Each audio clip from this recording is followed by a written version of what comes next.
சகரியா தீர்க்கதரிசன புஸ்தகம் 1வது அதிகாரம் 14வது வசனத்தை வாசிக்க கேட்கலாம். சகரியா 1:14. அப்பொழுது என்னோட பேசின தூதன் என்னை நோக்கி, சேனைகளின் கர்த்தர் உரைக்கிறது என்னவென்றால், நான் எருசலேமுக்காகவும் சீயோனுக்காகவும் மகா வைராக்கியம் கொண்டிருக்கிறேன். ஹalleluya. நான் மகா வைராக்கியம் கொண்டிருக்கிறேன். வைராக்கியம்ங்கிற வார்த்தைக்கு இன்னொரு மீனிங் உண்டு. கோபத்துல சில வைராக்கியமா இருப்பாங்க. வைராக்கியங்கிற வேர்டு மலையாளத்தில் யூஸ் பண்றதே அந்த கோபத்துல. ஆனா இங்கே சொல்லப்பட்டிருக்கிற வார்த்தை என்பது பாச மிகுதியில சொல்லப்பட்டது. எருசலேமுக்காக நான் தெரிந்து கொண்ட எருசலேம், தெரிந்து கொண்ட சீயோனுக்காக. இதனால கர்த்தர் என்ன செய்கிறார் அப்படின்னா, கர்த்தர் பேசுகிறார், தீர்க்கதரிசிகளை கொண்டு பேசுகிறார். என்ன பேசுகிறார்? நீங்கள் என்னிடத்தில் திரும்புங்கள் அப்படிங்கிறார்.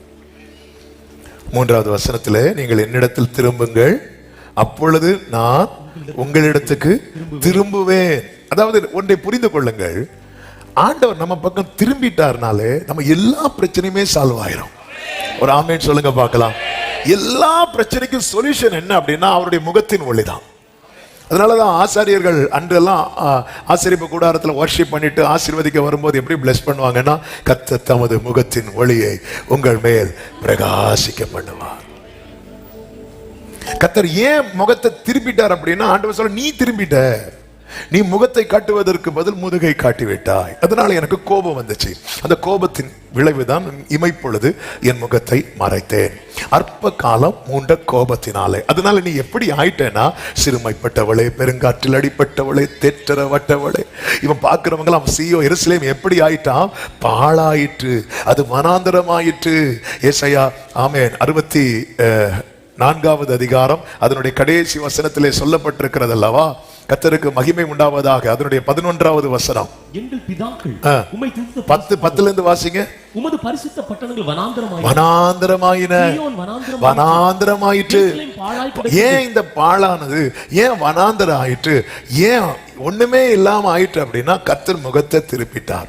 கர்த்தர் சொல்றது, நீ மட்டும் என்கிட்ட திரும்பிட்டேன்னு வச்சுக்கோ, நானும் உன்னிடத்தில் திரும்புவேன் என்று கர்த்தர் சொல்லுகிறார். இந்த தேவனிடத்தில் திரும்புகிறது என்பதற்கு பெஸ்ட் எக்ஸாம்பிள் தான் அந்த இளையகுமாரன் தன் தகப்பனிடத்தில் வருவது. ஆமென். தன் தகப்பனிடத்தில் வருவது. இதை விட சிறந்த உதாரணத்தை பார்க்க முடியாது.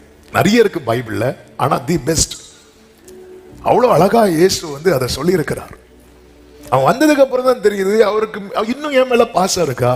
இங்க பாருங்கள், ஆண்டவர் திரும்புங்க, நான் திரும்புவேங்கிறார். கர்த்தர் எப்படி திரும்புவாராம்? 16வது வசனத்திலே சொல்லப்பட்டிருக்கிறது, மன உருக்கத்தோடு எருசலேம் இடத்தில் திரும்பினேன். மன உருக்கம். ஹல்லேலூயா. ஆமென். ஆண்டவருடைய மனம் உருகிட்டுன்னு வச்சுக்கோங்களேன், உடனே கையை நீட்டிடுவார். அழகா ஃபாதர் பாடி இருக்கிறாங்களா, மனதுருகி காரம் நீட்டி அதிசயம். அதாவது ஆண்டவர் குஷ்டரோகிக்கு சுகத்தை கொடுக்கிற 2 சம்பவங்கள் வேதத்தில் சொல்லப்பட்டிருக்கிறது. ஒன்று, ஒருத்தர் தனியா வருவான். இன்னொன்று எத்தனை பேர் வருவாங்க? 10 பேர் வருவாங்க. ஆமா, தெரிஞ்சா சொல்லிருங்க, நம்ம சிந்தைகள் சிதறடிக்கப்படக்கூடாது. நம்ம ஏதாவது சொல்லிட்டே இருந்தோம்னா கொஞ்சம் கவனமா இருப்போம். அதனாலதான் அடிக்கடி சொல்ல வைக்கிறது. இல்லைன்னா 1 hour அப்படி பிரசங்க 4 பாயிண்ட் சொல்லிட்டு போயிடலாம். ஆனா என்ன ஆசைன்னா, எல்லாருக்குள்ள இந்த வார்த்தை இறங்கணும். அதனாலதான் வசனத்தை சொல்லிட்டே இருக்கணும், துதிய சொல்லிட்டே இருக்கணும். இது பழகணும். வசனம் பேசும்போது நம்முடைய உதடு தேவனை துதிக்க பழகிட்டுன்னு வைங்களேன், அது எப்படிப்பட்ட அனுபவம்னா, அந்த செடியை வச்சு தண்ணி ஊத்துற அனுபவம். ஹல்லேலூயா. அதனால எல்லாரும் அதுலலாம் ஒன்றும் குறைஞ்சு போகிறது கிடையாது. நம்ம செட்டு பல்லும் கீழே விழாது. ஓகே. அதனால கொஞ்சம் நல்ல வாயத்திறது, நல்ல ப்ரைஸ் பண்ணி துதிச்சுட்டு அதெல்லாம். மற்றபடி சும்மா பேச விட்டு பாருங்க, ஐயோ, இதுக்காவது வால்யூம் குறைக்கலாம். சும்மா பேசுனா வால்யூம் எல்லாம் குறைக்கவே முடியும். பேசிட்டே இருப்போம், ஏதாவது சொல்லிட்டு இருப்போம், ஏதாவது வாய் சும்மாவே இருக்காது. ஆமா, சிலருக்கு சும்மா பேசிட்டு இருக்கலன்னா அவங்களுக்கு கொரோனா பிடிச்ச மாதிரி ஃபீல் ஆயிரும். அப்படி ஒரு ஃபீல் ஆயிரும் ஏதாவது. ஆனா ஆண்டவர் சமூகத்தில் துதிக்கலாம்னு சொல்லும் போது மட்டும் சிலர் அவ்வளவுதான். இல்ல அதெல்லாம் ஆமா, ஆண்டவர் என்னை கனம் பண்ணுகிறவர்களை சிறு பிள்ளை போல மாறி நம்முடைய உதடு துதிக்கணும். வசனத்தை சொன்னா சொல்லிடணும். அதில் சில காரியத்தெல்லாம் ரிப்பீட் பண்ணி சொல்ல வைக்கிறது என்ன அப்படின்னா, அது நம்முடைய இருதயத்துக்குள்ள ஆழமா இறங்குறதற்காக. ஆமென் சொல்லுங்க பார்க்கலாம். எல்லாரும் ஹalleluya சொல்லுவோம். ஆமென். எப்படிதான் இருக்கணும். ஆமென். நம்ம கடைசியா எப்ப சத்தம் போடுவோம்னா, என் ஆத்மாவே கர்த்தரை ஸ்தோத்திரி, அவர் செய்த சகல உபகாரங்களையும். ஆமென். இல்ல எப்பவுமே அப்படி இருக்கணும். அந்த சிறியோர் பெரியோர் அப்படி இல்லாம அந்த கர்த்தருக்குள்ள ஒண்ணா ஆண்டவரை பிரைஸ் பண்ணிட்டு, அவரை சீயோனிலே உமக்காக துதியானது அமைந்து காத்திருக்கிறது. அது எப்படா துதிக்க ஒரு சான்ஸ் கிடைக்கும். இதான் சீயோன். தெரிந்தெடுக்கப்பட்ட சீயோனுடைய அடையாளமே என்ன தெரியுமா? துதி. சொல்லுங்க, துதி. அழகா ஃபாதர் படிக்கிறாங்க, துதி எடுத்தால் சாத்தான் ஓடு. டிசம்பர் ஆனா துதி எடுக்கிறது மைண்ட்ல இருக்கிறது, துணி எடுக்கிறதா மைண்ட்ல இருக்கும். துதி எடுத்தால் சாத்தான் ஓடுவா. துதிக்கணும், நல்லா துதிக்கணும். ஆமே. கர்த்தருக்கு மகிமை உண்டாவதாக. ஆமே. இங்க பாருங்க, மன உருக்கத்தோடு திரும்பினேன். அப்ப ஆண்டவர் அந்த உருக்கத்தெல்லாம் அடக்கி வச்சிட்டு இருக்கிறார். ஆண்டவர், நீ மட்டும் கொஞ்சம் திரும்பி பாரு. அவன் இப்படி மன உருக்கத்தோடு அந்த தகப்பன் திரும்பும் போது இளையகுமாரன் என்ன நினைச்சிருப்பான் தெரியுமா? ச்சே, நான் லேட் பண்ணிட்டேனே. இன்னைக்கும் என் வாழ்க்கையில நான் ஃபீல் பண்ணக்கூடிய ஒரு சில காரியங்கள் உண்டு, எல்லாம் சொல்ல முடியாது. அதுல ஒரு காரியம் என்ன அப்படின்னா, நான் டிலே பண்ணிட்டேனே, லேட் பண்ணிட்டேனே. இன்னைக்கும் ஒரு சில காரியங்கள் மனதுல சிலதை நினைச்சு அப்படி ஃபீல் பண்ணோம். அதுல ஒண்ணு என்ன அப்படின்னா, நான் லேட் பண்ணிட்டேனே. அன்பரே, நீரே என்னை நேசித்தீர், நீரே என்னை தேடி வந்தீர், குறைகள் நிறைந்த என்னை. அன்பரே, நீரே என்னை நேசித்தீர், நீரே என்னை தேடி வந்தீர், நன்றி மறந்த என்னை. திரும்பினதும் அந்த இளையகுமாரன், மகனே வாடா, நல்லா இருக்கியா, ட்ரெஸ் எல்லாம் மாத்திட்டு வா, இப்படி சொன்னாலே அவனுக்கு பெரிய விஷயம். இப்படி சொன்னாலே அவனுக்கு பெரிய விஷயம். ஆனா சொல்லலாம் ரெண்டாவது, முதல்ல கட்டி பிடித்து. அதுவும் எதை கட்டி பிடித்தாரா? கழுத்தை. ஆமே. ஏன்னா இந்த கழுத்துல தான் என்ன இருந்துச்சு தெரியுமா? நுகம். எழுத்தின்படியா கண்ணுக்கு தெரியலனாலும் அவன் மேல ஒரு நுகம் இருந்துச்சு. உண்மையிலே நம்ம கழுத்து மேல என்னதான் இருக்கணும் தெரியுமா? அவருடைய கரம் இருக்கணும். ஹalleluya. நீ திரும்பிட்டேனா, நான் மன உருக்கத்தோடு எருசலேம் இடத்தில் திரும்பினேன். ஆண்டவர் அப்படி மன உருகி திரும்பிட்டாலே அடுத்து என்ன நடக்கும் தெரியுமா? என் ஆலயம் அதிலே கட்டப்படும், பாழானது பயிர் நிலமாய் மாறும். ஆமென். இடிக்கப்பட்டது மீண்டும் கட்டி எழுப்பப்படும். ஆமென் சொல்லுங்க பார்க்கலாம். கர்த்தருக்கு மகிமை உண்டாவதாக. அதற்காக கர்த்தர் என்ன செய்வாரா? அந்த வசனத்தை வாசியுங்கள். எருசலேமின் மேல் அளவு நூல் பிடிக்கப்படும் என்று சேனைகளின் கர்த்தர் சொல்லுகிறார் என்று கூறுகிறார். சொல்லு, அளவு நூல். அவர் நூலை கையில் எடுத்துட்டார். எல்லாரும் சொல்லுங்க, அளவு நூல். இந்த பைபிள்ல அளவு நூல், தூக்கு நூல்லாம் நிறைய வரும். அதுல கோபத்துல நூல் எடுக்கிறது உண்டு. கோபத்துல நூல் எடுக்கிறது அப்படின்னா, இந்த கிருபை எல்லாம் கொஞ்சம் மாத்தி வச்சுட்டு உள்ளபடி இருக்கிறபடி உள்ளபடி அளந்து செய்வோம் அப்படி நூல் எடுப்பார் பாருங்க. அதுதான் ரொம்ப டேஞ்சர். அப்படி நூல் எடுத்தார். அக்கிரமத்தை விசாரிக்க போனார் சோதோமுக்கு. நூல் எடுத்தார் பாருங்க, உள்ளபடி. அந்த இடத்துல இரக்கம் கிருபை ஒண்ணுமே பாராட்டல, லோத்துக்கு மட்டும் பாராட்டினார். மீது எல்லாமே. அதான் ஆமோஸ் தீர்க்க தரிசன புஸ்தகம் 7வது அதிகாரம் அதனுடைய 8வது வசனத்திலே சொல்லப்பட்டிருக்கிறது. கர்த்தர் என்னை நோக்கி, ஆமோஸின் என்னத்தை காண்கிறாய் என்றார். தூக்கு நூலை காண்கிறேன் என்றேன். அப்பொழுது ஆண்டவர், இதோ இஸ்ரவேலிலும் என் ஜனத்தின் நடுவே தூக்கு நூலை விடுவேன், இனி அவர்களை மன்னிக்க மாட்டேன். நான் தூக்கு நூலை விட்டுட்டேனா இனி அவர்களை, இது புரியும்படி சொல்லணும்னா, அந்த பிரமாணத்தின்படி. ஃபார் எக்ஸாம்பிள், ஒரு பாவத்தில் பிடிக்கப்பட்ட ஸ்திரியை இயேசுவுக்கு முன்பாக கொண்டு வந்து நிறுத்துவாங்க. பின்னாடி அவளுக்கு பின்னாடி நிக்கிற எல்லாருமே இந்த பிரமாணம் என்கிற தூக்கு நூலை கையில் எடுத்துட்டாங்க. பிரமாணம் என்கிற தூக்கு நூலை கையில் எடுத்த போது அவன் மேல என்னதான் எரியணும்? கல் எறியணும். ஆனா அந்த இடத்துல இயேசு இந்த பிரமாணம் என்கிற தூக்கு நூலை கையில் எடுக்கல. அவர் மட்டும் எடுத்திருந்தா முதல் கல்லு யார் தான் எரிந்திருப்பா தெரியுமா? அவர் தான் எரிந்திருப்பா. ஆனா அந்த இடத்துல அவர் கிருபையை காண்பிக்கிறார், இரக்கத்தை காண்பிக்கிறார். அவர் எடுக்கல அந்த தூக்கு நூலை. அவர் இப்பொழுது இந்த ஆமோஸ் 7:8 சொல்லப்பட்டிருக்கிறது, நான் இஸ்ரவேலும் என் ஜனத்தின் நடுவே தூக்கு நூலை அப்படி விடுவேன், அப்படி விடுவேன், இனி அவர்களை மன்னிக்க மாட்டேன். இது கோபத்தினால். காரணம், பொறுத்து பொறுத்து அவர் இளைத்து போய். புலம்பல் 2:8 சொல்லப்பட்டிருக்கிறது, கர்த்தர் சீயோன் குமாரத்தின் அலங்கத்தை நிர்மூலமாக்க நினைத்தார், நூலை போட்டார் என்று சொல்லப்பட்டிருக்கிறது.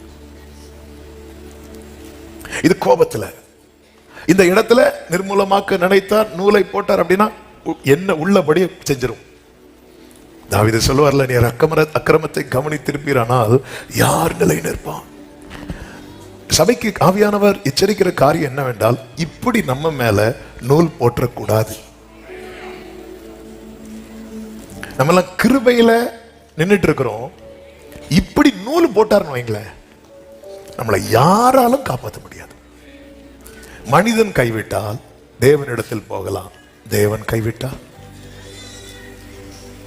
மனிதன் வேண்டாம் என்று மிதிக்கிற மண்ணு தான் குயவன் கையிலே பானையாய் வணையப்படுகிறது. அந்த குயவனே இந்த மண்ணு வேலைக்காகாதுன்னு தூக்கி போட்டாருன்னு வைங்களேன், அந்த மண்ணால எந்த பிரயோஜனமும் கிடையாது.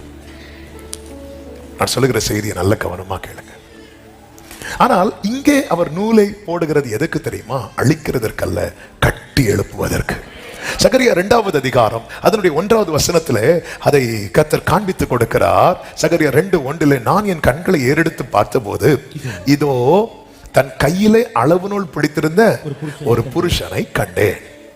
நீர் எவ்விடத்துக்கு போகிறீர் என்று கேட்டேன். அதற்கு அவர் சொல்றாரு, எருசலேமின் அகலம் இவ்வளவு என்றும் அதன் நீளம் இவ்வளவு என்றும் அறியும்படிக்கு அதை அளக்கிறதுக்கு போறேன்.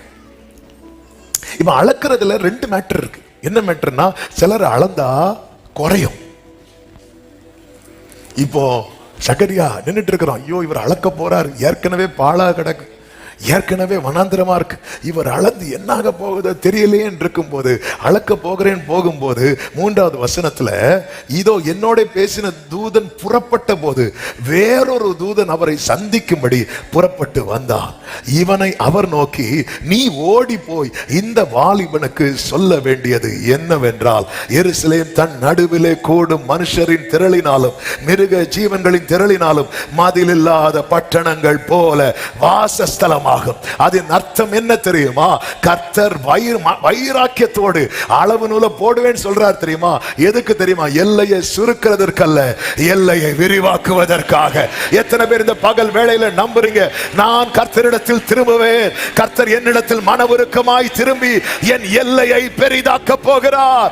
விசுவாசத்தோடு வலது கரத்தை உயர்த்தி சொல்லுங்க, கர்த்தர் என் எல்லையை விரிவாக்குவாராக, கர்த்தர் என் எல்லையை விரிவாக்குவாராக. ஆமென். பிரசங்கமா தயவு செய்து கேட்காதீங்க, பிரசங்கம் எல்லாம் பேசிக் கொண்டிருப்பது. ஆமென். நீங்க இந்த வார்த்தைக்குள்ள வரணும். ஆமென். மீகா தீர்க்கதரிசன புஸ்தகம் 7:11 ஒரு வார்த்தை இருக்கிறது, உன் மதில்களை எடுப்பிக்கும் நாள் வருகிறது. எடுப்பிக்கும் நாளுங்கிறது தப்பா புரிஞ்சுக்க கூடாது. அதாவது இதனுடைய அர்த்தம் என்னன்னா, இங்க பாரு, நீ ஏற்கனவே ஒரு மதில் போட்டிருக்க பாரு, அதை நான் எடுத்துட்டு தள்ளி போட போறேன். அப்பொழுது பிரமாணம் வெகு தூரம் பரவி போகும், பரவி போகும். ஆமென். ஆண்டவர் மன உருக்கத்தோடு யாரிடமாய் திரும்புகிறாரோ அவர்கள் வாழ்க்கையில ஒரு விரிவாக்கம் உண்டாகும். இந்த பகல் வேளையில நம்புறவங்க மட்டும் சத்தமா ஆமென் சொல்லுங்க. காரணம், ஆமென். அளக்கும்படி ஒரு தூதன் போகும்போது இவன் பார்த்து கொண்டிருக்கிறான், என்ன ஆக போகுதோ தெரியல, என்ன ஆக போகுதோ தெரியல என்று இருக்கும்போது வேறொரு தூதன் வேகமா வந்து, ஹே, அவர் அளக்கிறார்ல, ஒரு பெரிய விரிவு, ஒரு எக்ஸ்டென்ஷன் உண்டாக போகிறது. ஆமென். நம்முடைய வாழ்க்கையில, நம்முடைய மன நிலையில, நம்முடைய இருதயத்துல, நம்ம குடும்பத்துல, நம்முடைய சபையில கர்த்தர் ஒரு விரிவாக்கத்தை, கர்த்தர் ஒரு விரிவாக்கத்தை, உடா ரபா சந்தரபா, உடா ரபா கலரா, ஜீசஸ், ஜீசஸ். அது எப்படி இருக்குமா? மதில் இல்லாத. அதன் அர்த்தம் என்ன? ஒரு லெவல் தாண்டி போகும்போது நம்மளால அடைக்க முடியாது. பேச பேச உங்களுக்கு இது புரிய வரும். ஒரு லிமிட் வரதா, ஒரு லிமிட் வரதா உங்களால உங்களை காக்க முடியும். கொரோனா வந்துச்சுல, கொரோனால இருந்து பாதுகாக்க நம்ம என்னெல்லாம் ஆயுதங்களை கையில் எடுத்தோம்? மாஸ்க் எடுத்தோம். மாஸ்க் போட்டு எனக்கு கொரோனாவே வரலன்னு எத்தனை பேர் சொல்ல முடியும்? ஒரு டாக்டர் பார்க்கக்கூடிய சூழ்நிலை வந்துச்சு. அவர் பேசும்போது சொன்னார், பாஸ்டர், நான் அங்கெங்கேயும் போயிட்டு வரேன், எனக்கு கொரோனா வரல. எங்க அப்பா எங்கேயுமே போக மாட்டாரு, மாஸ்க் போட்டுட்டு தான் ஃபுல்லா இருப்பாரு, அவருக்கு கோவிட் வந்துட்டு. மாஸ்க் போட்டு கொஞ்சம் நம்மளை பாதுகாத்தோம், ஃபுல்லா இல்ல. நம்மளால ஒரு லிமிட்டுக்கு மேல காக்க முடியாது. ஒரு லிமிட் வரதான். நம்மை பாதுகாப்பது என்பதே அது ஒரு சரியான சொல்லு கிடையாது. கர்த்தர் காவாராகில் இல்ல. ஆனா நம்ம விழித்திருக்கிறோம்ல, நம்ம சில காரியங்களை செய்யறோம்ல. ஆனா அது நமக்கு இவ்வளவுதான் முடியும். அதை தாண்டி போகும்போது அது மதில் இல்லாத பட்டணம் போலதான் இருக்கும். யோசேப்பு சொப்பனத்தை வீட்டுல வச்சு சொன்னான். வீட்டுல வச்சு சொல்லும் போது சகோதரர்கள் யாராவது யோசேப்பு மேல கை வச்சாங்களா? இல்ல. ஏன் வைக்கல? அப்பா இருந்தார். அதே யோசேப்பு வெளியே மாட்டினானா? கை வச்சாங்களா இல்லையா? அப்ப தகப்பனால யோசேப்பை எதுவரைதான் பாதுகாக்க முடிஞ்சது? அது ஒரு லிமிட் தான். அந்த லிமிட் தாண்டும் போது யோசேப்பு யாரு? யோசேப்பு கனித்தெரிஞ்செடி. அவன் கொடி சுவர் மேல படரும். அவன் சுவர் மேல படற கொடியை யாக்கோவே நீ மதில் கட்டி காக்க முடியாது. சுவர் மேல படறதுன்னு அர்த்தம் என்ன? நம்ம காம்பவுண்ட்ல ஒரு செடி நிக்குதுன்னு வைங்கள, அது சுவருக்கு உள்ள நின்னா அதன் கனியை நம்ம மட்டும் புசிப்போம்.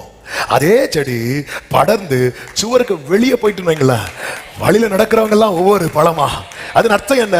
கர்த்தர் உன்னை கனித்தரும் செடியா வைத்திருக்கிறார்னா நீ குறுகி போக மாட்ட, நீ படர்ந்துதான் போவ, நீ பெருகிதான் போவ. அப்பொழுது உன்னால மதில் கட்ட முடியாது. ஆண்டவரே, ஆமே, மனுஷருடைய திரளினாலும் மிருக ஜீவனின் திரளினாலும் அது நல்லாதான் இருக்குப்பா. ஆனா மதில் இல்லாத பட்டணம் சொல்லும் போதுதான்ப்பா கொஞ்சம் வலிக்குது.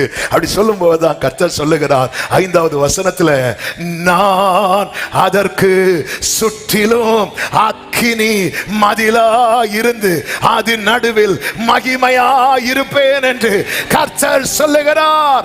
நான் அதற்கு சுற்றிலும்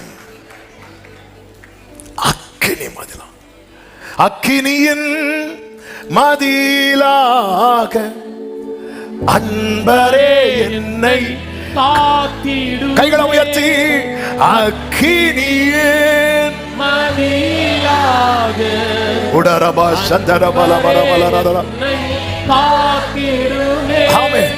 நான் அதற்கு சுற்றிலும். ஆண்டவரே, இந்த எருசலேமை நீர் கட்டும் போது ஆண்டவரே, முதல்ல ஆண்டவர் எனக்கு நீர் மதிலா இருக்கணும். மதில கர்த்தர் மதிலா இருந்தால் சத்துருவுக்கு நெருங்க முடியும். அதுவும் எப்படிப்பட்ட மதிலா? அக்கினி மதில். எரிகோவை பிடிக்க யோசுவா ஜனங்கள் வராங்க. அந்த எரிகோ பட்டணம், எரிகோவின் மதில், எரிகோ சுவர் எப்படிப்பட்டதா இருந்ததா? ஒருவராலும் உள்ளே போகவும் முடியாது, வெளியே வரவும் முடியாது. இது கட்டினது யாரு?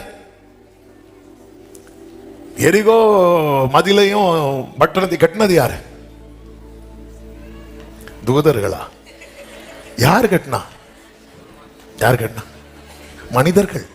எரிகோ பட்டணத்தார். மனுஷன் கட்டின மதிலே ஒருத்தரால உள்ள போக முடியல, வெளியே வர முடியலன்னா கர்த்தர் மதிலா இருக்கும் போது, ஹalleluya, ஹalleluya.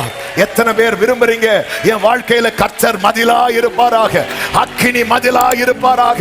தகப்பனே, நான் அதற்கு சுற்றிலும். ஆமென். அவர் மன உருக்கத்தோடு நீங்க கர்த்தரிடத்துல திரும்புங்க. அவர் சொன்ன மன உருக்கத்தோடு திரும்பி அளவு நூல் போடப்படும்.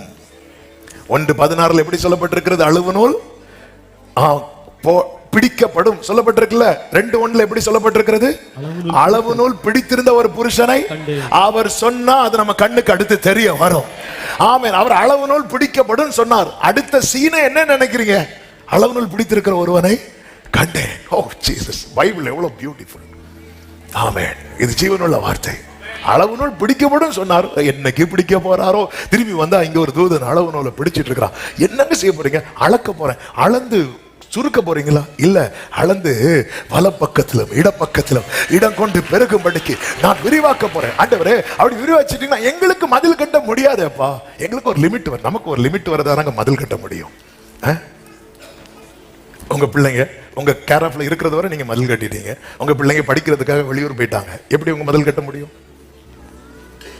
வேலைக்காக வெளியே போயிட்டாங்க. எப்படி மதில் கட்டுவீங்க? ஆமென். ஹல்லேலூயா. நாம கட்டுற மதிலுக்குள்ள ஒரு லிமிட் வரலாம். அதை தாண்டி வெளியே போனா எப்படி மதில் கட்ட முடியும்? கட்ட முடியுமா? இங்க இருந்தே கட்ட ஆரம்பிச்சிருவீங்களா? நீங்க எங்க இருக்கிறீங்க, உங்க பிள்ளை சென்னையில இருக்குன்னு வைங்களேன், எப்படி மதில் கட்டுவீங்க? சான்ஸ் இல்ல. அதான் மதில் இல்லாத பட்டணம். உண்மையிலே கர்த்தர் காவாராகில். கர்த்தர் காவாராகில். ஒரு தேவ பிள்ளை புரிந்து கொள்ள வேண்டும், என் வாழ்க்கையில் இந்த மதில் இல்லைங்கிற நிலைமை வரும்போது, எருசலேமின் அலங்கம் இடிக்கப்பட்டது, எல்லாரும் அழல, எல்லாரும் அழல, ஒரே ஒருத்தன் அழுதான், ஒரே ஒருவன் அழுதான். இன்னைக்கு காலை ஆராதனை முடிகிற செய்தி முடிகிற ஜெப வேளையில் ஆவியானவர் இந்த வார்த்தையை பாரமா இறக்கினார். ஆண்டவர் சொல்ல வைத்தார், ஆமே, ஒருவனுடைய கண்ணீர் அவருக்கு போதும். இடிந்த மதில் திரும்ப கட்ட நீ குடும்பமா அழணும்னு அவசியம் இல்ல. உன் ஒருவனுடைய கண்ணீர், ஒருவனுடைய கண்ணீர் போதும். எருசலேம் அலங்கத்தை கட்டுறதுக்கு நிறைய பேர் வந்தாங்க, ஆனா உட்கார்ந்து அழுதது ஒருத்தன் தான். நெகமியா கூட அழுறதுக்கு யாரும் கிடையாது, ஆனா கெட்டணும்னு வரும்போது 10 பேர் ஜாயின் பண்ணிட்டான்.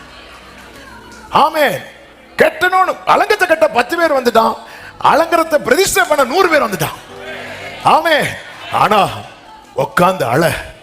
ஒருவேளை நினைக்கலாம், என் புருஷன் என் கூட அழ மாட்டேங்கிறார், என் மனைவி என் கூட அழல.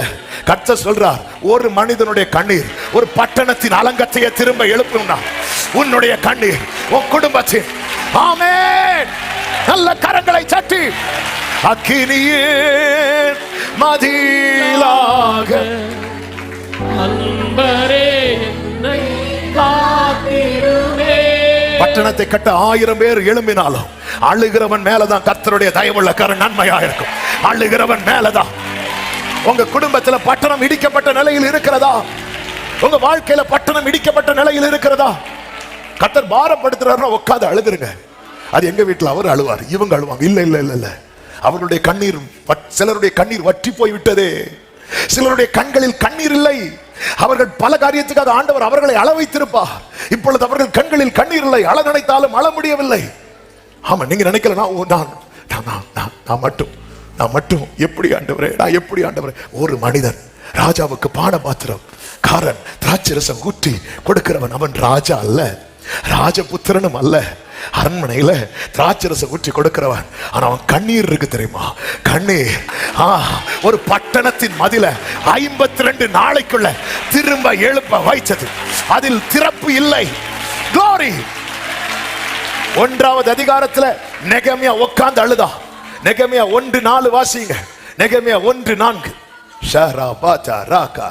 இந்த வார்த்தைகளை கேட்டபோது நாங்கள் என்று அல்ல, நான் அழுறதுக்கு துணை தேடாதீங்க, அழுறதுக்கு துணை தேடாதீங்க. ஆனா ஒரு காரியம் சொல்றேன், நீங்க அவர் சமூகத்துல உட்கார்ந்து அழுதா, நீங்க எழும்பும் போது வெயிட்டா தான் எழும்புவீங்க. என்ன வெயிட் தெரியுமா? கை மேல இருக்கும், கரம் மேல இருக்கும், கர்த்தருடைய கரம் மேல இருக்கும். இயேசுவின் நாமத்திலே உத்தரவாதம் எடுக்கிறவர்களுக்காக நான் கர்த்தரை ஸ்தோத்திரிக்கிறேன். குடும்பத்துக்காக உத்தரவாதம் எடுக்கிறவர்கள், தலைமுறைக்காக உத்தரவாதம் எடுக்கிறவர்கள், ஆமென் சொல்லுங்க பார்க்கலாம். கர்த்தருடைய கரம். 1:4 நான் உட்கார்ந்து அவ்வளவுதான். அழுறதுக்கெல்லாம் கம்பெனி வர மாட்டாங்க. வீட்டுல ஒரு ஃபங்க்ஷன் வைங்க, 100 பேர் வருவாங்க, 1000 பேர் வருவாங்க. ஆமே, அழுறதுக்கெல்லாம் கம்பெனி வர மாட்டாங்க. ஆனா அந்த ஒரு மனுஷனை வச்சு 4 சென்ட்டுக்கு காம்பவுண்ட் கட்டுற மேட்டர் இல்ல. ஒரு பட்டணத்துக்கு 6:1 வாசிங்க. நெகமியா 6:1. நான் அலங்கத்தை கட்டி முடித்தேன். நான் அலங்கத்தை கட்டி முடித்தேன். Glory. Jesus. அப்படிதான் ஆண்டவர் எழுத வைப்பார். அலங்கத்தை கட்டினது நெகமியா மட்டும் இல்ல, நெகமியா மட்டும் இல்ல, நிறைய பேர் ஜாயின் பண்ணிட்டாங்க. ஒவ்வொரு ஏரியால கொஞ்சம் பேரா நின்று கட்டிட்டு இருக்கிறாங்க. ஆனா கர்த்தருடைய பார்வையில எப்படி தெரியுமா இருக்கும்? நெகமியா தான் கட்டுறான். அழுகிறவன் தான் குடும்பத்தை கட்டுவான். அழுகிறவன் தான். நான் அலங்கத்தை கட்டி முடித்ததை அடுத்த வார்த்தை, இனி அதிலே திறப்பு ஒன்றும் இல்லை என்பதை சன்பலாத்தும் தொபியாவும் அரபியனான கேஷேமும் எங்களுக்கு உண்டாயிருந்த மற்ற பகைஞரும் கேள்வி. எல்லாருக்கும் தெரிய வரும், எல்லாருக்கும் தெரியும். எல்லாருக்கும் இதுவரை என்ன கொண்டாடிட்டு இருந்தாங்க தெரியுமா? இந்த எருசலேமின் பட்டணம் தீக்கிரையாகிவிட்டது. இனி பட்டணம் இது மதில் இல்லை. இப்பொழுது ஒருவன் வருகிறான். என்ன இவன் யாருப்பா? ராஜாவுக்கு திராட்சரசம் கொடுத்தவன். கையில ஏதோ ஒரு கடிதத்தை வச்சிருக்கிறான், ஏதோ ஒரு வாக்குத்தத்தோன்னு ஒண்ணு வச்சிருக்கிறான். ஆனா அதுல முத்திரை போடப்பட்டிருக்கிறது. ஆமென். அவனுடைய கண்ணீர் வீண் போகவில்லை. உங்க குடும்பத்துக்காக, உங்க தலைமுறைக்காக நீங்கள் வடிக்கிற கண்ணீர் வீண் போகாது. ஆமென் சொல்லுங்க பார்க்கலாம். அக்கினி மதிலாய். கர்த்தர் மதிலா இருந்தால் நல்ல கவனிங்க. ஒன்று, பாவம் நெருங்க விட மாட்டார். பாவம் நெருங்காது. எதுக்கு இதை சொல்றேன்னா, இன்னைக்கு நம்ம லைஃப்ல பாவம் நெருங்குதுன்னா நம்முடைய மதில்ல பிரச்சனை வந்துட்டுன்னு அர்த்தம்.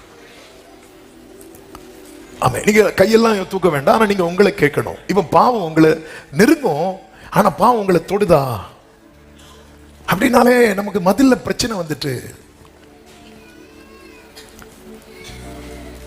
சோதோம் பட்டணத்திலே கர்த்தருடைய தூதர்கள் போறாங்க. லோத் அவர்களை வருந்தி அழைக்கிறான். இந்த லோத்து தெரியாம சோதோம்ல மாட்டிட்டு இருக்கிறான். வேதம் சொல்லுகிறது, நாள்தோறும் அவன் வாதிக்கப்பட்டு கொண்டே இருந்தான். இப்பொழுது கர்த்தர் தம்முடைய தூதர்களை அனுப்புகிறார். லோத்து வருந்தி அழைக்கிறான். இப்ப லோத்தின் வீட்டுக்குள்ளே அவர் இருக்கிறார். இந்த நேரத்தில் தான் சோதோம் பட்டணத்தார் என்ன பண்றாங்கன்னா, லோத்தின் வீட்டை நெருக்கினார்கள். நெருக்கி எதை உடைக்க முற்பட்டார்கள் தெரியுமா? கதவை உடைக்க. நம்ம நிறைய கதவு போட்டிருக்கிறோம். நம்மளே சில தீர்மானம் என்கிற கதவை போட்டு இது வரக்கூடாதுமோ, ஒரு நாள் ஓகே ஆகும். சண்டே அந்த கதவு ஸ்ட்ராங்கா இருக்கும், மண்டே கதவு உடையும். ஒரு காத்து அடிக்கும், கதவு உடைக்க. இப்படி எத்தனை கதவு நாம போட்ட கதவு, இனி இது கிடையாது, இனி இது கிடையாது, இது வேண்டாம், நாமளா ஒரு கதவு போடுவோம், அதை உடைச்சிட்டு உள்ள பாவம் வருது. இங்கே அது போலதான் ஆதியாகமம் 19வது அதிகாரம் 9வது வசனத்தில் சொல்லப்பட்டிருக்கிறது. லோத் என்பவனை மிகவும் நெருக்கி கதவை உடைக்க கட்டினார்கள்.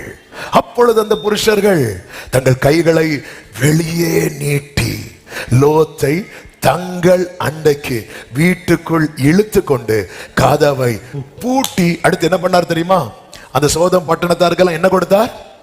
குருட்டாட்டம் பிடிக்க பண்ணார். அவங்க கடைசி வரை அதுக்கப்புறம் யாரை பார்க்கல? லோத்த பார்க்கல. இதான் அவருடைய பாதுகாப்புக்குள்ள இருக்கிறவனுடைய விசேஷம். அவனை நெருங்கி நிக்கிற பாவம் இருக்குல்ல, அவர் பாதுகாப்பு. கடைசி அவங்க லோத்த நெருக்கி கதவை உடைக்க வராங்க. கர்த்தர் அந்த கண்ணை குருடாக்கிட்டான். பாவம் நம் கண்ணை குருடாக்க கூடாது, நாம் பாவத்தின் கண்ணை குருடாக்கணும். இன்னைக்கு பாவம் நம்ம கண்ணை குருடாக்குது. சிம்சோனே, உன் விஷன் எங்க? ஓ, பாவம் குருடாக்கிட்டு.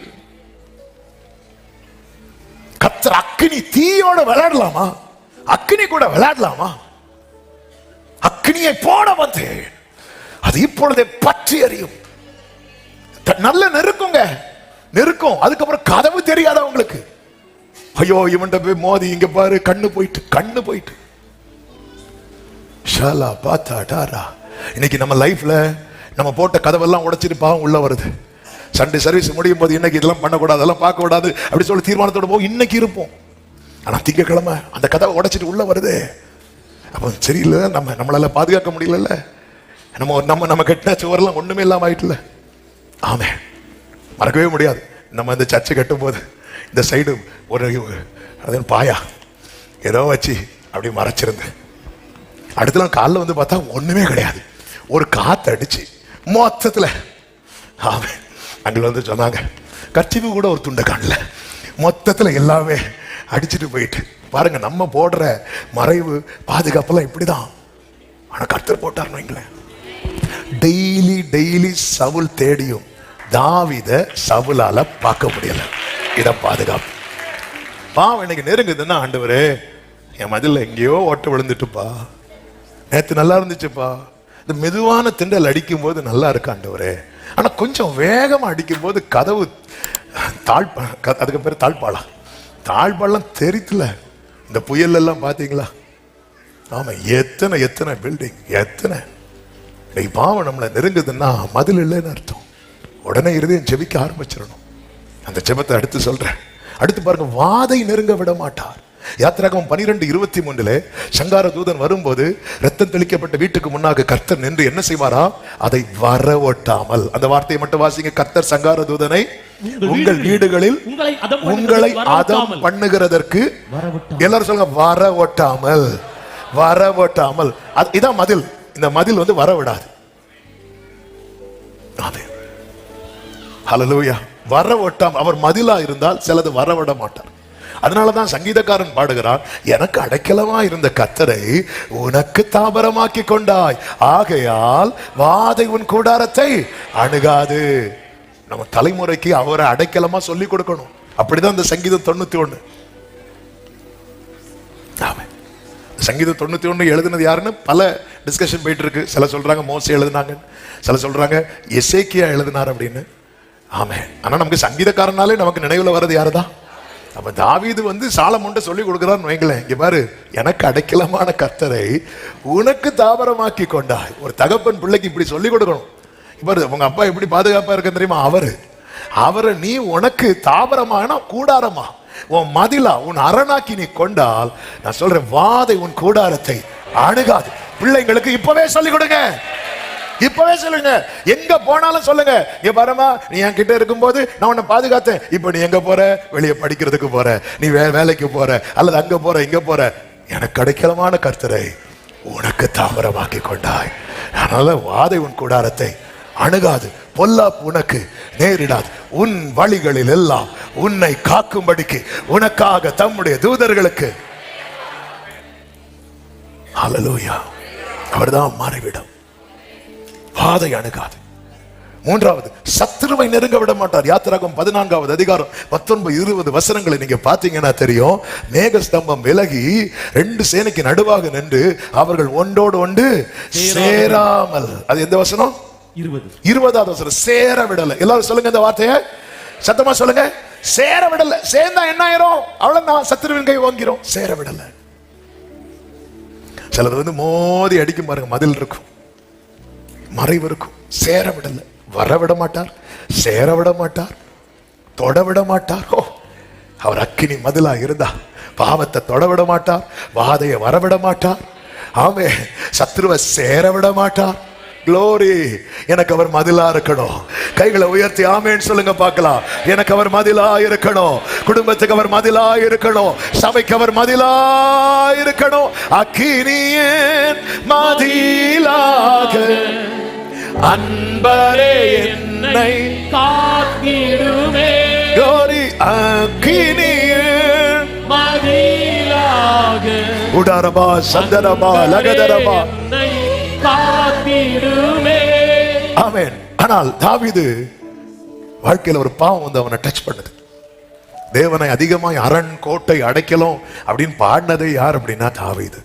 இந்த தாவீதின் வாழ்க்கையில இந்த பாவம் வந்து தொட்டதும் தாவீது ஒரு ஜெபம் பண்றார். என்ன ஜெபம்னா, சங்கீதம் 51 அதனுடைய 18வது வசனம். சீயோனுக்கு உமது பிரியத்தின்படி நன்மை செய்யும். எருசலேமின் மதில்களை கட்டுவீராக. ஆண்டவரே, எங்கேயோ மதில் உடைஞ்சிட்டுப்பா, இல்லைன்னா இந்த பாவம் வந்திருக்காதே. ஆண்டவரே, மதிலை கட்டுங்கப்பா. ஏசாயா 49:16 என்று நினைக்கிறேன். என் உள்ளங்கைகளில் உன்னை வரைந்து வைத்திருக்கிறேன். என் மதில்கள் கரெக்டா ரெஃபரன்ஸ் 16. என் உள்ளங்கையில உன்னை வரைந்து வைத்திருக்கிறேன். உன் மதில்கள் எப்போதும் என் முன் இருக்கிறது. ஆமா. ஆண்டவருக்கு தெரியும் நம்ம எந்த அளவுக்கு சேஃபா இருக்கிறோம். ஆனா நமக்கு தெரியணும். ஒரு புயல் அடிச்சதுமே நாங்க சாகுறோம்னு சொல்ற நிலைமையில தான் இன்னும் இருக்கிறோமா? அவர் எழும்பி மதிலா நின்னாரு பாத்தீங்களா? ஹல்லேலூயா. சூழ்நிலைகள் முடங்காத ஒரு மதிலாய் முடங்க விட மாட்டோம். நல்லாதான் அக்கறைக்கு போனதும் போட்ல முதலா யாரி உட்காந்தோம்.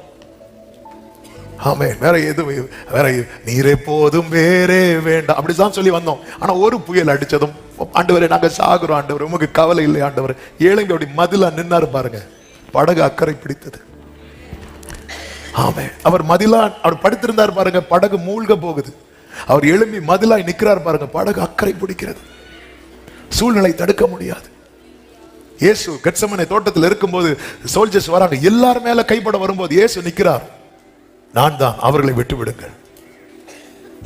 நீர் எனக்கு தந்தவைகளில் ஒருவனையும், யோவான் 18:9, நீர் எனக்கு தந்தவர்களில் ஒருவனையும் நான் இழந்து போகவில்லை என்று அவர் சொல்லிய வசனம் நிறைவேறத்தக்கதாய். அப்படின்னா இந்த பகல் வேளையில எத்தனை பேர் நம்புறீங்க?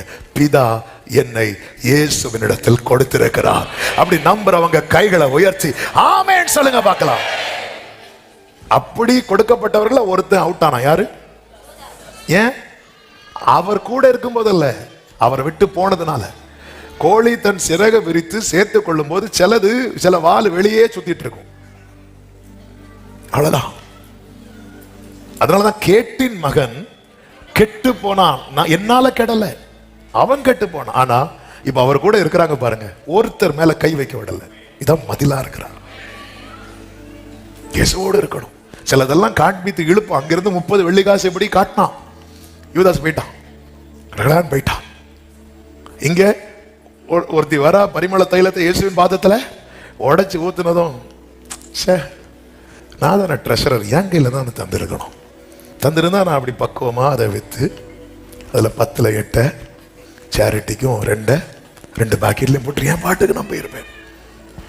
இது என்னன்னா வந்ததும் உடைச்சு ஊத்திட்டான். திறந்து ஊத்தினா கூட நிறுத்த சொல்லி இருக்கலாம். உடைச்சா மொத்தம் ஆண்டு சமூகத்தில் எப்பவுமே உடைச்சு நம்மளாம் திறந்து ஊத்துவோம். ஒரு 15 நிமிஷம் நான் ஜோம் பண்ணிட்டு வரேன். திறந்து ஒரு 20 மினிட்ஸ் ஜோம் பண்ணிட்டு வரேன். திறந்து அதுல 20 நிமிஷம் திறக்கவே முடியாது. சில பாட்டிலாம் திறக்காது. அதுக்குள்ள டைம் முடிஞ்சிடும். ஓகே ஆண்டவரே, நாளைக்கு நான் ஜோம் பண்றேன். இல்ல, திறந்து எல்லாம் வேலைக்கு ஆகாது. உடைக்கணும். உடைச்சா வாசனை வீசும். சுவிசேஷம் பேசப்படுகிற இடத்துல எல்லாம் இவளுடைய நற்கிரியை பேசப்பட்டது. ஆமே. எப்படிங்க இருக்கும்? 3.5 வருஷமா கால் கடுக்க நடந்த பாதங்களில் இருக்கிற காயம் இவ வந்து அப்படியே பூசின பாருங்க. பரிமள தைலத்தை தலையில ஊத்தணும், காலில் ஊத்துறா. சுவிசேஷத்தை அறிவித்த அவருடைய பாதங்களை அவ எவ்வளவு ஆனர் பண்ண பாருங்க. ஆண்டவர் அதை பார்த்து ரசிக்கிறார்.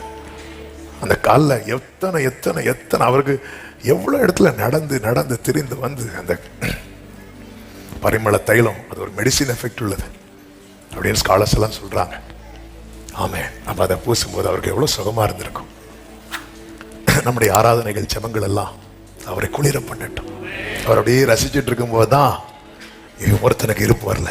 அவனுக்கு அவர் பாதத்தில் இருக்கிற காய மேட்டர் இல்ல, பாத்திரத்தில் இருக்கிற தைலம் தான் மேட்டர். ஆமே. ஆண்டவரை இதை வித்து நம்ம தரித்திரம் இருக்கு.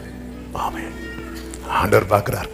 சிலர் என்னன்னா வேற யாருக்கு கொடுத்தாலும் ஆண்டவருக்கு மட்டும் கொடுக்கவே கூடாது அப்படின்னா அங்கதான் ஒருத்தர் 30 வெள்ளிக்காசை அப்படி காட்டிட்டு இருக்கு. அப்படி காட்டிட்டு இருக்கும்போது நம்ம போறான். முடிஞ்சு கதை முடிஞ்சு. ஆனா கூட மற்ற 11 பேர் இருந்தாங்க பாருங்க. இவங்கெல்லாம் விசுவாச வீரர்கள் நினைக்கிறீங்க? ரொம்ப திட்டு வாங்கினவங்க. அதுலயும் ரொம்ப திட்டு வாங்கினது யாரு தெரியுமா? பேதுரு. எவ்வளவு கோரஸா சொல்றீங்க? அதாவது எல்லாருக்கும் சேர்த்துதான் பேதுரு வாங்கிட்டு இருக்கிறார். பேதுரு சில காரியத்தை கேட்க போவாரு, 2 டோஸ் விழும். மற்றவங்க எல்லாம் கேட்கணும்னு நினைச்சதையும் சில பேர் டவுட் கேட்பாங்க பாருங்க. மேடம் ஒரு டவுட், பின்னாடி டவுட் கேட்க நிற்போம். அப்போ சார் ஒரு டவுட். என்ன டவுட்? இதெல்லாம் உனக்கு தெரியாதா அப்படி சொல்லும் போது பின்னாடி உனக்கு என்ன டவுட்? எனக்கு ஒண்ணும் இல்லை, எனக்கு டவுட் கிளியர் ஆயிட்டு. அதே போலதான் பேதுரு கடல்ல இறங்கியாச்சு. இறங்கினதும் 2 ஸ்டெப் எடுத்து வச்சோடனே யோவான்லாம் ரெடி ஆயிட்டார். அடுத்து நம்ம இறங்கணும். ஏங்க இது சரித்திரம் இல்லாங்க, இது பெரிய சரித்திரம் இல்ல. எல்லாம் ரெடியா இருக்கும்போது 2 ஸ்டெப் அப்படியே உள்ள போனோம். ஐயோ ஆண்டவரே ஆண்டவரே, அற்ப விசுவாசியே, உனக்கு யோவான் உனக்கு வரணுமா? மொத்தத்துல எல்லாத்துலயும் திட்டு எல்லாம் வாங்கினோம். ஆனா இவங்க ஒருத்தரை கூட கர்த்தரை இழக்கல. ஏன் தெரியுமா? கர்த்தரை அவர்களுக்கு மதிலாக அவர்கள் வைத்திருந்ததுனால. ஹalleluya, ஹalleluya. என் வாழ்க்கையில வாதை உள்ள வருது, பாவம் உள்ள வருது, பிரச்சனை உள்ள வருது, சத்ருவின் கை ஓங்குதுன்னா நான் என்ன ஜெபம் பண்ணணும்? எருசலேமின் மதில்களை கட்டுவீராக. ஆண்டவரே மதிலை கட்டுங்க. நீங்க மதில் கட்டிட்டீங்கன்னா சத்ருவுக்கு வர முடியாது. மதிலை கட்டுவீராக. 144வது சங்கீதத்திலே சங்கீதக்காரன் ஆமென் ஆண்டவரை எப்படி சொல்லுகிறான் பாருங்கள். 2வது வசனம் 144:2. அவர் என் தயாபரரும் என் கோட்டையும் என் கோட்டை, my fortress, my high tower. அதாவது உயர்ந்த அடைக்கலம்னா இந்த கோட்டை இருக்குல்ல, ஒவ்வொரு ஏரியாவில் பாதுகாப்பாங்க தெரியுமா? அந்த இடத்துல பெரிய டவரை வச்சிருப்பாங்க. எதுக்கு தெரியுமா? அங்கிருந்து கண்காணிக்கிறதுக்கு யாராவது வாராங்களா போறாங்களான்னு. சகரியா 9:9 நினைக்கிறேன், அதுல சொல்லப்பட்டிருக்கிறது. 9:8 இந்த வசனத்துல அப்படியே கை வச்சுட்டு நீங்க எடுக்கணும் கூட இல்லை, நீங்க கேளுங்க. சேனையானது புறப்படும் போதும் திரும்பி வரும்போதும் என் ஆலயம் காக்கப்படும்படிக்கு அதை சுற்றிலும் பாளையம் போடுவேன். இனி ஒடுக்குகிறவன் அவர்களிடத்தில் கடந்து வருவதில்லை. காரணம், அதை என் கண்களினாலே பார்த்து கொண்டிருக்கிறேன். இதான் அப்படியே ஃபுல்லா வால் கட்டுவாங்க, அதான் பாளையம் போடுறது. போட்டுட்டு அதுல ஒரு டவர் கட்டுவாங்க. டவர் கட்டி அப்படி உட்காந்து அதில் காவல் காக்கிறவங்கள வச்சிருப்பாங்க. யாராவது வர்றாங்களா? இந்த பழைய அரண்மனைகள்லாம் இருக்கும் பாருங்க, பேலஸ் எல்லாம் பார்க்க போனீங்கன்னா அதனுடைய வால்ல ஒரு ஏரியால அப்படி ஒரு பெரிய டவர் மாதிரி இருக்கும். ஏன்னா அதுக்குள்ள ஆட்கள் இருப்பாங்க, அப்படி பார்த்துட்டே இருப்பாங்க, கண்காணிச்சுட்டே இருப்பாங்க. தாவீது சொல்லுகிறார், நீர் என் கோட்டையும் என் உயர்ந்த அடைக்கலமும் என்னை விடுவிக்கிறவரும் சொல்லிட்டு எந்த காரியத்துக்கு தப்புவிக்க கேட்கிறான் தெரியுமா? 8வது வசனமும் 11வது வசனத்துல ஒரே காரியத்தை சொல்லுகிறான். அதுல 11 வாசிங்க. மாயை பேச ஆண்டவரே, பொய் இந்த எல்லைக்குள்ள வந்துடக்கூடாது, இந்த மாயை வந்துடக்கூடாது. அடுத்து கள்ளத்தனமான வலது கையும் உடைய அந்நிய புத்திரரின் கைக்கு என்னை விலக்கி ஆண்டவரே, இந்த பொய்யும் கள்ளத்தனமும் உள்ள வராதபடி காத்துக்கொள்ளும். எல்லாரும் சொல்லுங்க பார்க்கலாம். அழகா சொன்னீங்க. ஆமே. வேறெல்லாம் சொல்ல சொன்னா அக்கினி மதில்னா அவ்வளவுதான், எரிஞ்சு சேர்ல தூக்கி ஹalleluya. ஆமே. பொய்யும் இதுக்கு மட்டும் நான் காக்கப்பட்டேன்னா அடுத்து தாவீது சொல்றார் பாருங்க, 12வது வசனம். அப்பொழுது எங்கள் குமாரர் இளமையில் ஓங்கி வளருகிற விருட்ச கண்டுகளை போலவும் எங்கள் குமாரத்திகள் சித்திரம் தீர்த்த அரமனை மூளை கற்களை போலவும் காக்கப்பட வேண்டிய காரியத்துல நாம் காக்கப்பட்டா நம்முடைய தலைமுறை வாழ்ந்திருக்கும். நம்ம சொல்லுவோம் எல்லாம் உங்களுக்காக தான், எல்லாம் உங்களுக்காக தான். அப்ப ஏன்பா கள்ளத்தனம் பண்றீங்க? மகனே, எல்லாம் உனக்காக தான். ஏன்பா இப்படி பொய் பொய்யா சொல்றீங்க? மகளே, எல்லாம் உனக்காக தான். ஆமென். தாவீது ஜெபம் பண்றார். ஒரு காரியத்தை ஜெபத்துல வைக்கிறானாலே அதன் அர்த்தம் என்ன? என்னால முடியாதப்பா. சில நேரத்துல நான் அந்த இடத்துல போய் பேசிடுறேன், சில இடத்துல கொஞ்சம் கள்ளத்தனம் பண்ண வேண்டிய சூழ்நிலையில் அகப்படுகிறேன். ஆண்டவரே, நீர் என் கோட்டை, என் உயர்ந்த அடைக்கலாம். இப்படிப்பட்ட காரியம் என் எல்லைக்குள் வராதபடி என்னை தப்புவியும். அப்படி மட்டும் நீங்க என்னை காப்பாற்றிட்டீங்கன்னா என் பிள்ளைங்க ஓங்கி வளருகிற விருட்ச கன்றுகளை போலவும் என் குமாரத்திகள் சித்திரம் தீர்த்த அரமனை மூளை கற்களை போலவும் இருப்பார்கள். அது மட்டும் இல்ல, அடுத்த வார்த்தை இருக்கிறது, எங்கள் களஞ்சியங்கள் சகலவித வஸ்துக்களையும் கொடுக்கத்தக்கதாய். அதன் அர்த்தம் எல்லா தேவையும் சந்திக்கப்படுகிறதுக்கான காரியம் களஞ்சியத்தில் நிரம்பி இருக்கும். எங்கள் கிராமங்களில் எங்கள் ஆடுகள் 1000-10,000 பலுகும் எங்கள் எருதுகள் பலத்தவைகளாய் இருக்கும். சத்ரு உட்புகுதல் குடியோடி போகுதலும் இராது. எங்கள் வீதிகளில் கூக்குரலும். இந்த வீதியில கூக்குரல்னா என்ன தெரியுமா? அவன் பாதியில போறது, அது இராது. பாதின்னு சொன்னா அவன் தேவன் ஒவ்வொருக்கு என்று ஒவ்வொரு ஆயுளை வைத்திருப்பார். சிலருக்கு கொஞ்சம் தான் வச்சிருப்பார். இப்ப ஸ்தேவானுக்கெல்லாம் பாத்தீங்கன்னா கொஞ்சம், ஸ்தேவான் ஓட்டம் பாதியில முடியல, ஸ்தேவான் ஓட்டம் நிறைவாய் முடிந்தது. ஆனால் அவனுடைய ஓட்டத்தை கர்த்தர் அவ்வளவுதான் வைத்திருந்தார். பாதினா என்ன அப்படின்னா, நமக்குன்னு ஒரு ஓட்டத்தை வச்சிருப்பார் பாருங்க. ஆனா அந்த ஓட்டத்தை ஓடி முடிக்காம நம்ம அவுட் ஆயிட்டோம்னா பாதியில போறது. ஓட்டத்தை ஓடி முடிக்கணும். அத பூரண ஆயுசுன்னு சொல்றோம். தீர்க்காயுசு வேற, பூரண ஆயுசு வேற. 80 தாண்டினாலே தீர்க்காயுசு. இப்பெல்லாம் 50 தாண்டினாலே தீர்க்காயுசுன்னு சொல்றாங்க. 40 ஆனாலே பாட்டின்ட்டாங்க, அதை விட்டுருங்க. ஆமென். 80 தாண்டியும் 80 தாண்டி கர்த்தர் ஒருவேளை உங்களுக்கு 100 வச்சிருப்பாருன்னு வைங்களா, 100 வச்சிருக்க, 100, 150 இருப்பதாக. ஆமென். அப்படி தாண்டி கர்த்தர் நமக்கு ஒரு லைன் செட் பண்ணி வச்சிருக்கிறார் தெரியுமா? அந்த லைனை போய் நம்ம ரீச் பண்ணலைன்னா பாதியில. அன்று சொல்ல, நான் உனக்கு மதிலா இருந்தேன்னா நீ பலுகி பெருகதான் செய்வேன். அடுத்த வார்த்தை இருக்கிறது, இவ்விதமான சீரை பெற்ற ஜனம் பாக்கியம் உள்ளது. இந்த சீர் யாருக்கு தான் கிடைக்கும் தெரியுமா? கர்த்தரை தெய்வமாக கொண்ட ஜனம். நல்ல கரங்களை தட்டி. அப்ப இதுதான் தேவன் வைத்திருக்கிறது. அதனாலதான் பாருங்க, இந்த குறுக்கு வழியில இடையில ஒரு வாட்டி சவுல் மாட்டுவார் தாவீது கையில. சவுல் மாட்டுவார் தாவீது கையில. தாவீது மட்டும் சவுலை கொன்னுட்டானா அடுத்த ராஜா யாரு? தாவீது. அடுத்த நாளே உட்காரலாம். தாவீது காடு வனாந்தரம் குகைன்னு ஓடி அலைஞ்சிட்டு இருக்கிறார். இப்ப சவுல் கையில மாட்டினதும் தாவீது கூட இருக்க சொல்ல, ராஜாவே ராஜாவே மாட்டிட்டான். போட்டுருவோம், போட்டா நம்ம அப்படியே உட்காந்துடலாம். அவனை தாவீது சொல்லுவார், இங்க பாருப்பா, அவர் காலம் நிறைவேறி அல்லது கர்த்தர் அவரை அடித்து அல்லது இவர் யுத்தத்தில் மாண்டு இப்படி ஏதாவது நடந்தால் ஒழிய நான் அவர் மேல் கை போடாதபடிக்கு கர்த்தர் என்னை காப்பாராக அப்படிங்கிறான். இதான் ஜெபம். இப்போ அவன் சொல்ல சொல்ல கை விறுவிறுன்னு வருது. ஆண்டவரே ஒரேடியா போட்டுறட்ட ஆண்டவரே, அப்படி தூங்கிட்டே இருக்கிற ஆண்டவரே, பில்லோ வச்சு அப்படியே. ஏன்னா இவனை துரத்திட்டே இருக்க ஆண்டவரே, என்ன துரத்திட்டு அவன் தூங்குறான், நான் தூங்காம சுத்திட்டு இருக்கிறேன் ஆண்டவரே. நான் ஒழுங்கா தூங்கணும்னா இவன் இனி எழும்ப கூடாது ஆண்டவரே, நான் போட்டு அப்படி வருது. வரும்போது ஜெபம் பண்றா, கர்த்தர் என்னை காக்க கடவார். கர்த்தர் இவ்வளவு ஜெபம் பண்ணியே வஸ்திரத்தில் லைட்டா ஆமே கர்த்தர் காத்தார் அல்லவா. இதான் ஒரு தேவனுள்ள ஜெபம் பண்ணணும். ஆண்டவரே சில காரியங்கள் அப்படி வருது ஆண்டவரே, என்னை காத்துக்கணும். எனக்கு நீர் என் கோட்டையும் உயர்ந்த அடைக்கலம். ஆண்டவர் ஹைட் அவர் நீங்க இருக்கிறீங்க, உங்களுக்கு தெரியுது, என் கண்களால் நான் அதை பார்த்து கொண்டிருக்கிறேன். இப்படி பாதுகாக்கப்படும் போது நம்முடைய வாழ்க்கை ஆசீர்வாதமா இருக்கும். நம்முடைய தலைமுறைக்கு நாம நல்லது செஞ்சிட்டு இருக்கிறோம். ஆமே ஹல்லேலூயா. கொஞ்சம் யோசிச்சு பாருங்க, நம்ம பிள்ளைகளுக்கு நிறைய சேர்த்து வைக்கிறோங்க, அதால பிள்ளைங்களுக்கு ஒரு 5 காசுக்கு பிரயோஜனம் இல்லைன்னு வைங்களேன், அல்லது அதை அனுபவிக்கவே முடியாம போயிட்டுன்னு வைங்களேன். இது ஆசீர்வாதமா சாபமா? சாபத்துக்கு மேல ஏதாவது வார்த்தை உண்டுன்னு அது இல்ல. பிள்ளைங்க விருட்சங்களை போல, அதுக்கு ஒரே வழி கர்த்தர் மதிலா இருக்கணும். கர்த்தர் மதிலா இருக்கணும்னா சில காரியங்கள் உள்ள வராதபடி கர்த்தர் தடுக்க கர்த்தரிடத்துல மன்றாடணும். ஆமேன் சொல்லுங்க பார்க்கலாம். ஆமேன். கர்த்தர் மதிலா. ஆமேன். ஏன் மதிலா இருக்கிறார்? ஒரு 5-10 நிமிடங்கள் கூட எடுத்துக்கொள்ளுகிறேன், வேகமாய் முடிக்கிறேன் செய்தியை. கர்த்தருக்கு மகிமை உண்டாவதாக. அதே சகரியா 2வது அதிகாரம் 5வது வசனம் ஒரு விசை கூட வாசியுங்கள். நான் அதற்கு சுற்றிலும் அக்கினி மதிலா இருந்து அதன் நடுவில் மகிமையாக இருப்பேன் என்று கர்த்தர் சொல்லுகிறார். தேவன் நமக்கு மதிலா இருக்கிறதுக்கு ரீசனே அவர் நம்மில் மகிமைப்பட விரும்புகிறார். சத்தமா ஒரு ஆமேன் சொல்லுங்க பார்க்கலாம்.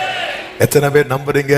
என்னை கர்த்தர் தமக்கு மகிமைக்காக தெரிந்தெடுத்திருக்கிறார், மகிமையாக தெரிந்தெடுத்திருக்கிறார். அதனாலதான் குப்பையிலிருந்து நம்மை தூக்கி எடுத்தார்.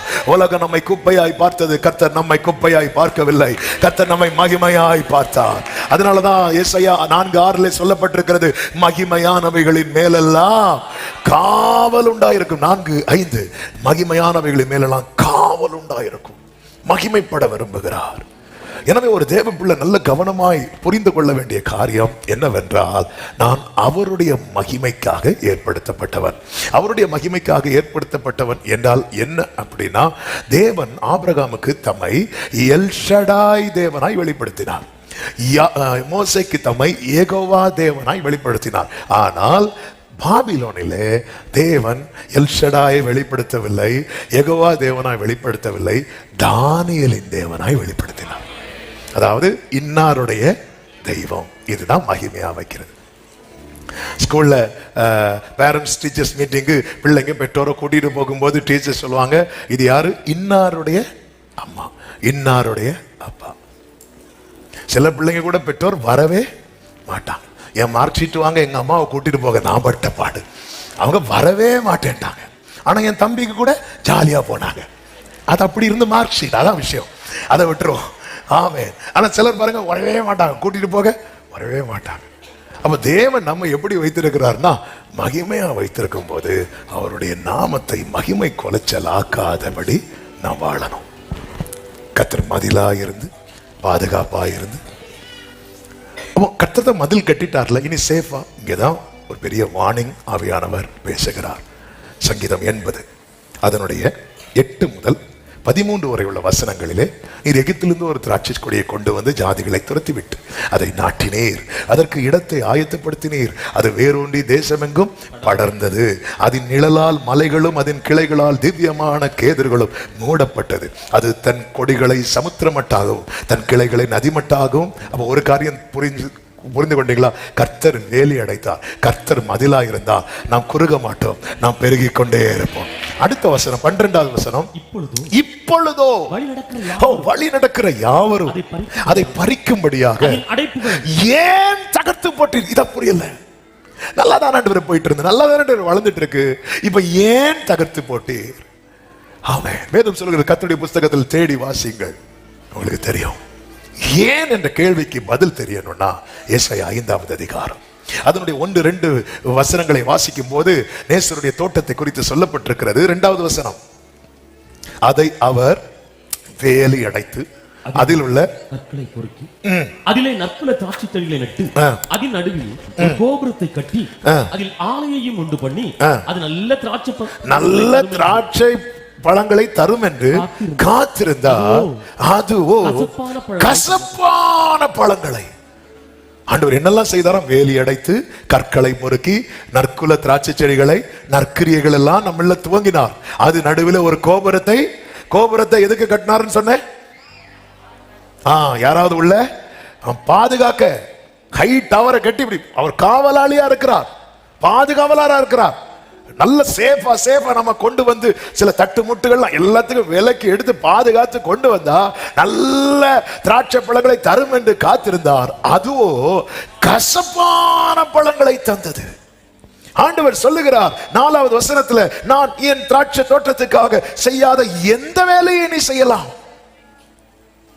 அது நல்ல திராட்சை பழங்களை தரும் என்று நான் காத்திருக்க அது கசப்பான பழங்களை தந்தது என்ன? நம்முடைய கேள்வி, ஏன் ஆண்டவரே இந்த வேலியை எடுத்து போட்டீங்க? ஆண்டவருடைய கேள்வி, ஏன் நீ எனக்கு கசப்பான பழத்தை தந்த? கேள்விக்கு பதில் கேள்வியே வைக்கிறார். ஏன் ஆண்டவரே இதை அனுமதிச்சீங்க? ஆண்டவர் ஏன் நீ கசப்பான பழத்தை தந்த? அதான் அந்த ஜெபம் ரொம்ப முக்கியம். சீயோனுக்கு உமது பிரியத்தின்படி நன்மை செய்வீராக. அதன் அர்த்தம் என்ன? கர்த்தர் யாருக்கு மதிலா இருக்கிறாரோ அவர்கள் வாழ்க்கையில தேவ சித்தம் பூரணமாய் நடக்கும். அதுக்குதான் ஒப்பு கொடுக்கணும். ஆண்டவருடைய சித்தம் என் வாழ்க்கையில், ஆண்டவர் என் பிரியத்தின்படி அல்ல, என் விருப்பத்தின்படி அல்ல, உமது பிரியத்தின்படி. கெத்செமனே தோட்டத்தில் இயேசு ஜெபிக்கும் போது, ஆண்டவர் எல்லாம் செய்ய உம்மால் கூடும். பிதா கிட்ட சொல்றார், நீங்க நினைச்சா என்ன வேணாலும் மாத்த முடியும், ஆனாலும் இந்த பாத்திரம் என்ன விட்டு நீங்க கூடுமானால் நீங்கும்படி செய்யும். ஆகிலும் என் சித்தத்தின்படி அல்ல, உங்க சித்தம். ஆமென். அதாவது நேசர் விரும்புகிற கனி கொடுத்துடணும். அதுதான் நம்முடைய போக்கஸா இருக்கணும். நிறைய பேர் வந்து போவார்கள், ஆனா ஒன்றை நாம் அவருடைய பாதுகாப்புல இருக்கிறோம். அவருடைய எதிர்பார்ப்பை நிறைவேற்றல, அவர் வேலையை எடுத்துட்டார். வேலி எடுத்ததும் என்ன ஆகுது? 6வது வசனம், அதை பாழாக்கி விடுவேன், அதன் கிளை நறுக்கப்படாமலும் களை கொத்தி எடுக்கப்படாமலும். நல்ல கவனமா கேளுங்க. கர்த்தர் எனக்கு மதிலா இருப்பதின் அடையாளம் என்ன தெரியுமா? என் லைஃப்ல கரெக்ஷன்ஸ் இருந்துட்டு இருக்கும். அதான் கிளை நறுக்கப்படுது. என் லைஃப்ல அந்த கரெக்ஷனே இல்லைன்னு வைங்களேன், மதில் இல்லைன்னு அர்த்தம். முள்ளு வளர ஆரம்பிச்சிட்டு, முள்ளு வளர்ந்துட்டுனா நம்ம சின்ன சின்ன காரியத்தை கூட ஹெவியா கவலைப்படுவோம். மாட்டாள போல ரொம்ப கவலைப்பட்டுட்டே இருப்போம். ஏன்னா முள்ளு வளர்ந்துட்டுல. எப்படி முள்ளு வளர்ந்துச்சு? கரெக்ஷன்ஸ் இல்லை. ஒரு காலத்துல ஈஸியா விட்ட காரியம்லாம் இன்னைக்கு நமக்கு ரொம்ப கவலையா இருக்குல்ல. உலக கவலை, நிறைய கவலைகள் வந்துட்டுல. நினைச்சு ஏன்னா முள்ளு ரொம்ப வளர்ந்துட்டு. சின்னதா இருந்துச்சு, அப்போ வேலிக்குள்ள இருந்ததுனால அவர் வந்து கரெக்ட் பண்ணிட்டு இருந்தார். முள்ள வார வெட்டி விட்டுட்டே இருந்தார். சாட்டர்டே ஒரு கவலை இருக்கும், சண்டே வந்து அந்த கவலை மாறிடும். கொஞ்ச நாளைக்கு அது ஓடும். திருப்பி அந்த முள்ள அப்படி எழும்பும் போது கவலை அப்படி, ஆண்டவரே ஒரு மாதிரி கஷ்டமா இருக்காண்டவரே, உடனே முள்ள வெட்டுவாரு. இது போயிட்டு இருந்து, இந்த கரெக்ஷன்ஸ் போயிட்டு இருந்து. ஆமென். ஆனா இந்த லைஃப்ல கரெக்ஷன் என்னைக்கு இல்லாம ஆச்சுதோ, முள்ளு வளர ஆரம்பிச்சிட்டு, படர ஆரம்பிச்சிட்டு. இன்னைக்கு எதை நினைச்சாலும் கவலை. வெயில் அடிச்சா கவலை, மழை பெஞ்சா கவலை, மூடி வெளுத்தா கவலை, டை அடிச்சா ஓவரா அடிச்சுட்டோமேன்னு கவலை, எதுக்கு எடுத்தாலும் கவலை. மொத்தத்துல கவலை. ரீசன் என்ன? நீங்க ரொம்ப கவலைப்படுறீங்கன்னா ரொம்ப முள்ளு படந்துட்டுன்னு அர்த்தம்.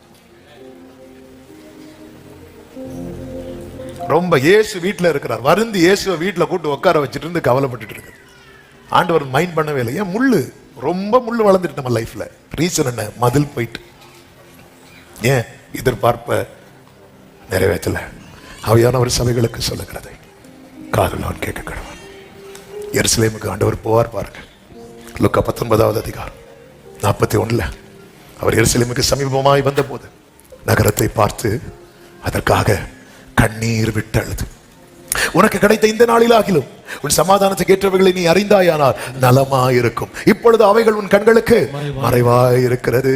உன்னை சந்திக்கும் காலத்தை நீ அறியாமற் போனபடியால் உன் சத்துருக்கள் உன்னை சூழ மதில் போடுவார்கள். சத்துரு மதில் போட்டா என்னாகுமா? உன்னை வளைந்து கொண்டு எப்பக்கத்திலும் உன்னை. நல்ல கவனிங்க, கர்த்தர் மதிலா இருந்தால் நாம் வளருவோம். சத்துரு மதில் போட்டான்னு வைங்களேன், நம்ம கதை முடிஞ்சுன்னு அர்த்தம். அதுக்கு அடுத்த உள்ள வசனங்களை வாசித்தீங்கன்னா ரொம்ப பயங்கரமா இருக்கும். கொஞ்சம் யோசித்து பாருங்க. நான் பிராக்டிக்கலா சொல்றேன், இங்க கவனிங்க. இயேசு எருசலேம் பார்த்ததும் என்ன விட்டாரா? ஏன் கண்ணீர் விட்டான்னு சொல்லவா? எப்படின்னு சொல்லவா? ஒருத்தங்க ஒரு வீட்டில் குடியிருக்கிறாங்க, வேற வழி இல்லாம அந்த வீடை விட்டு வெளியேறக்கூடிய சூழ்நிலை வரும்போது சந்தோஷமா வெளியேறவங்க நினைக்கிறீங்க, அப்படி அழுதுட்டு அப்படி பார்த்துட்டு போவாங்க. சிலர் பாருங்க, இந்த லோன்லாம் கட்ட முடியாம வீடு ஜப்தி இந்த மாதிரிலாம் வரும்போது அப்படி ரத்த கண்ணீர் தான் வடிப்பாங்க. ஏன்னா தன்னுடையது என்னுடையது என் கைவிட்டு போகுது. அந்த அழுகை தான் இயேசு. அப்படி பார்த்து அப்படி அழுறாரு. கைவிட்டு போகுது, கைவிட்டு போகுது. ஏன்? உன்னை சந்திக்கும் காலத்தை நீ அறியல. எப்போ அந்த சாப்டர் அப்படி மாறுதோ, சத்துரு உடனே என்ன பண்றான் தெரியுமா? காம்பவுண்ட் கட்டிட்டான். சில லேண்டு பிரச்சனை வரும் பாருங்க, நைட்டோட நைட்டா என்ன பண்ணுவாங்க தெரியுமா? காம்பவுண்ட் கட்டிடுவாங்க.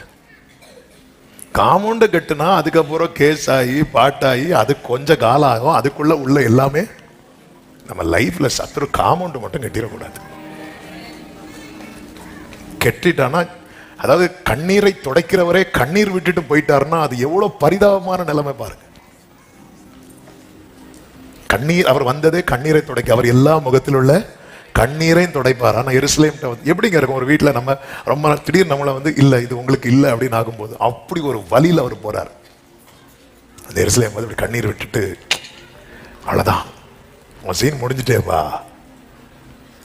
கர்த்தர் மதிலை கட்டினா நம்ம வாழ்ந்திருப்போம். சத்துரு மதிலை கட்டினா நம்ம வாழ்க்கை இல்லை. அதனாலதான் தாவீதை போல சீயோனுக்கும் அது பிரியத்தின்படி நன்மை செய்யும். எருசலேமின் மதில்களை கட்டுவீராக. உங்க வாழ்க்கையில் அலங்கம் இடிக்கப்பட்டிருக்கா? அலங்கம் இடிக்கப்பட்டது. சத்துரு மதில் போடுவதற்கு முன்பதாக அலங்கத்தை கட்டி எழுப்ப கர்த்தருடைய சமூகத்தில் விட்டு கொடுங்க. ஆண்டவரே, கசப்பான வாழ்க்கை வாழ்ந்தது போதும்பா, உமக்கு பிரியமானதை செய்ய எனக்கு கட்டுத்தார். எல்லாரும் எழுந்து நிற்கலாம். ஒரே ஒரு நிமிஷம் கண்களை மூடி உங்க வலது கரத்தை உயர்த்தி உங்க இடது கரத்தை இருதயத்தில் வைத்து, ஆண்டவரே, என் மதில்கள் எப்போது உமக்கு முன்பாக தானே இருக்கிறது.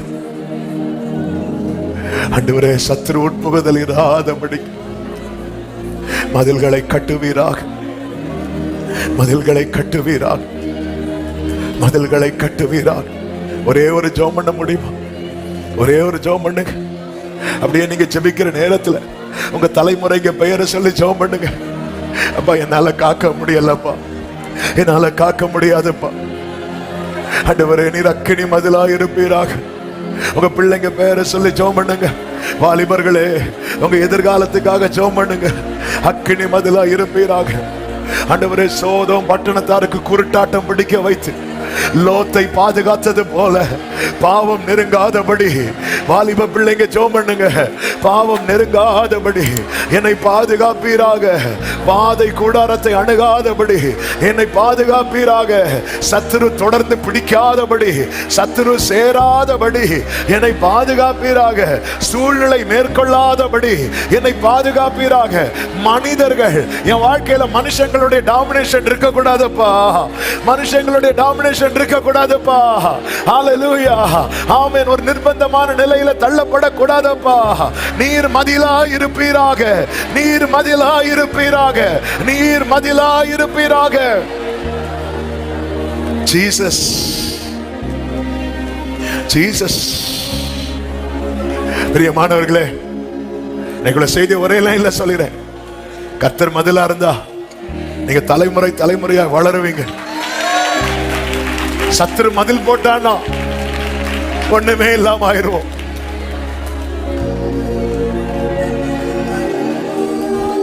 ஒரே ஒரு நிமிஷம் கண்களை மூடி.